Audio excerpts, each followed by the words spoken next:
Hello class, today we will delve into a powerful short story by Langston Hughes titled Thank You Ma'am. This narrative explores the profound themes like kindness, trust, and second chances that we will see as we move on. By the end of our session, you understand how a simple act of compassion and kindness can have a lasting impact. So let's move to a small glimpse about the author. Langston Hughes, born in 1902, was a central figure in the Harlem Renaissance, a movement that celebrated the African American culture through literature, music, and art. Hughes is renowned for his work on social justice, racial pride, and human resilience. He masterfully intertwines these themes into his stories, such as Thank You Ma'am, which we'll be analyzing today. So I think in Thank You Ma'am, we encounter Roger, a young boy who attempts to steal Mrs. Luella Bates Washington Jones' purse. However, instead of punishing him, she chooses an unexpected approach, offering him food and a life lesson. And this moment of generosity forms the backbone of the story, which revolves around forgiveness and the power of trust. Now, let's consider the significance of the following pivotal quotes. First one is, "Pick up my pocketbook, boy, and give it here." So this quote reflects Mrs. Jones' immediate authority and control over the situation. The second quote, "You ought to be my son. I will teach you right from wrong." Here, Mrs. Jones emphasizes the importance of guidance and mentorship, underlining the story's theme of second chances. She expresses her desire to guide Roger and give him another chance, and also to teach him right from wrong. The third quote is, "Shoes got by devilish ways will burn your feet." Actually, this is a very compelling metaphor that serves as a warning about the consequences of dishonest actions, reinforcing the moral lessons in the story. The last quote is, "I have done things too, which I wouldn't tell you, son." So this quote reveals Mrs. Jones' understanding of a human imperfection and her own past revealed by her, creating a bond of trust with Roger. Let's say that her own past isn't actually revealed. She reveals that she has done things, she has done some mistakes, but she wouldn't reveal them to Roger. Regarding the main characters of the story, so let's explore the key figures in the story. The first character is Mrs. Luella Bates Washington Jones.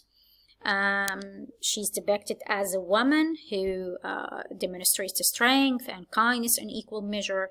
Instead of reacting with anger, she uses the incident as a teaching moment for Roger. And Roger is a young boy who's initially misguided but open to learning and change. His encounter with Mrs. Jones transforms him. These characters serve as vehicles for the themes of trust, redemption, and moral integrity. Regarding the setting of the story, the time and place where the story takes place. So the story takes place in an urban setting late at night, and a backdrop that contributes to the initial tension at the very beginning of the story. And as the scene shifts to Mrs. Jones' home, the atmosphere changes from uncertainty to one of warmth and security, and this transformation in setting mirrors the shift in tone as Mrs. Jones extends kindness to Roger.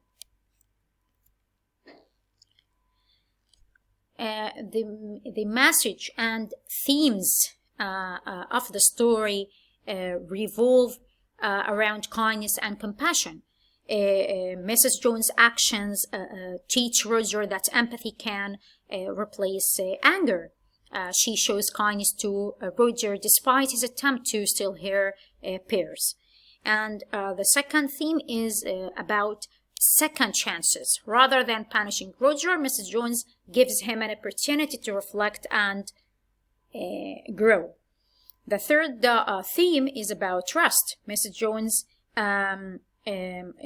teaches Roger the importance of trust and responsibility. By inviting Roger into her home, she teaches that trust and responsibility are meaningful values to learn from life.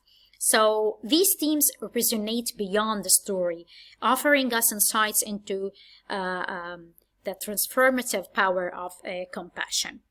Now, we will move on to some key vocabulary from the story, like purse, steal, afraid, kindness, trust, frail, blue sweet shoes, that I really encourage you to go over them and try to understand those words in order to understand the whole story.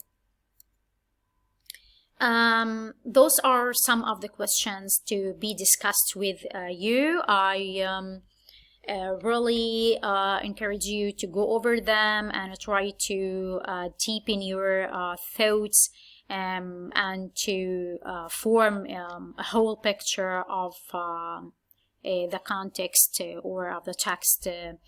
Thank you, ma'am. So, for example, why did Mrs. Jones help Roger instead of punishing him? As I've said before, Mrs. Jones likely saw herself in Roger or understood the challenges he faced. So she hints at her own past mistakes, saying, "I have done things too, which I would not tell your son." Rather than punishing him, she offers him kindness and guidance, recognizing that he needs compassion more than discipline. Mrs. Jones likely believes that, let's say, by helping Roger, she can positively influence his future and show him that there are better ways to live than resorting to crime. Another question, as we said before, how does the setting influence the mood of the story? The story begins late at night in an urban environment, and that adds a sense of danger and tension, especially when Roger tries to steal Mrs. Jones' purse. However, as the setting shifts to Mrs. Jones' home, the mood changes. Her home becomes a safe, warm place where Roger receives care and kindness, and this is actually a contrast between the harshness of the outside world and the warmth inside Mrs. Jones' home, which mirrors Roger's personal transformation from desperation to hope. So I hope that you benefit from this lesson, and thank you for listening, and see you later.